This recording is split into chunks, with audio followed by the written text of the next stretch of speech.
Good morning বন্ধুরা, কেমন আছো সবাই? আশা করছি সবাই অনেক ভালো আছো, সুস্থ আছো। আমিও মোটামুটি শারীরিক দিক দিয়ে অবশ্যই ভালো আছি, কিন্তু মনের দিক দিয়ে একটু আছি আর কি, ওরকম মোটামুটি। তো যাই হোক, দেখো সকাল সকাল মা ছেলে ঘুম থেকে উঠে পড়েছি। মানে খুব একটা সকাল নয়, যেহেতু মায়ের কাছে আছি সেই জন্য কোনো চাপ নেই। তো প্রায় 7:30 মতো বাজে, তখনই কিন্তু মা ছেলে দুজন মিলে ঘুম থেকে উঠেছি। তো ছেলের যদিও ঘুমটা এখনও কাটেনি, ঢুলুঢুলু চোখে আবারও কিন্তু শুয়ে পড়ছে। তো যাই হোক, তারপরে দেখো এখন চলে এসেছি বাইরের দিকে বেরিয়ে এসে যখন আমি গাছগুলো দেখছি, সত্যি বলতে এতটা সুন্দর লাগছে না, কি বলবো তোমাদের। তো প্রথমে তোমাদের সঙ্গে জবা ফুলটা শেয়ার করলাম। তো তারপরে দেখো, আমাদের হচ্ছে এটা পেয়ারা গাছ। যখন আমরা ছোট ছিলাম তখন আমার জেঠিমা লাগিয়ে দিয়েছিল, আর আমার মা অনেকটা যত্ন করেছে, তারপরেই কিন্তু গাছটা অনেক বড় হয়েছে। আর এখন যেন প্রচণ্ড পরিমাণে পেয়ারাও ধরে। আর এটা হচ্ছে আমাদের আম গাছ। যখন আমরা দু ভাই বোন ছোট্ট ছিলাম তখন কিন্তু মিলেমিশে লাগিয়েছিলাম আম গাছটা। এখন যদিও আমরা থাকি না সব সময়, কিন্তু কত আম ধরে দেখো। তো যদিও কোনো বছর পাই খেতে, কোনো বছর পাই না খেতে, তবুও কিন্তু কোনো রকম কোনো কষ্ট লাগে না। কি বলো তো, যখন ছোট ছিলাম তখন যেন আমাদের আম গাছ, কাঁঠাল গাছ, পেয়ারা গাছ, লেবু গাছ কোনো গাছই ছিল না। ছিল না যেহেতু, তো তখন যেন লোকের গাছের তলায় তলায় প্রচণ্ড পরিমাণে আম কুড়োতাম। ঝড় যখন উঠতো তখন তো আম কুড়াতে ভালোই লাগে, তখন আমরাও কিন্তু যেতাম আম কুড়াতে। আমি আর আমার ভাই, দিদি যেহেতু আমাদের কাছে থাকতো না, তো সেই জন্য খুব ভাল লাগতো। কিন্তু সবাই তো সবটা ভালো চোখে দেখে না, তাই না? অনেকে অনেক কিছু বলতো, তবুও তখন মনে হতো না। এখন সেই কথাগুলো ভাবলে কিন্তু মনে হয়। তার জন্য দেখো, একটা আম গাছ লাগিয়েছিলাম, আর আমার মা অনেকটা যত্ন করেছে। আম গাছটা কিন্তু অনেক বড় হয়েছে।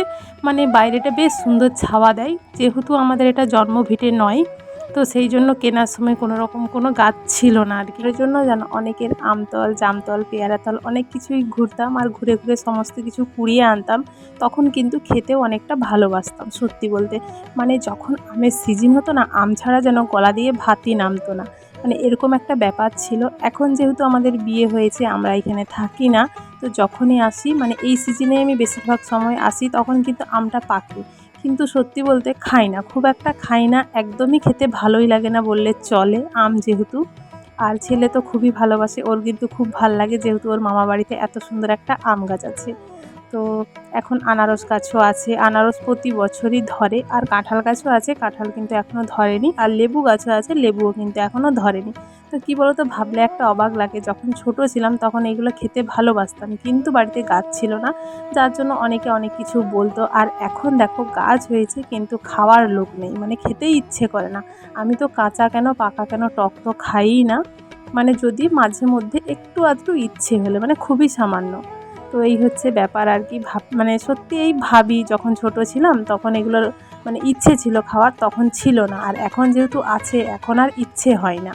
তো যাই হোক, তারপরে দেখো ব্রাশ করে ফ্রেশ হয়ে নিলাম, এখন খেয়ে নেব চা।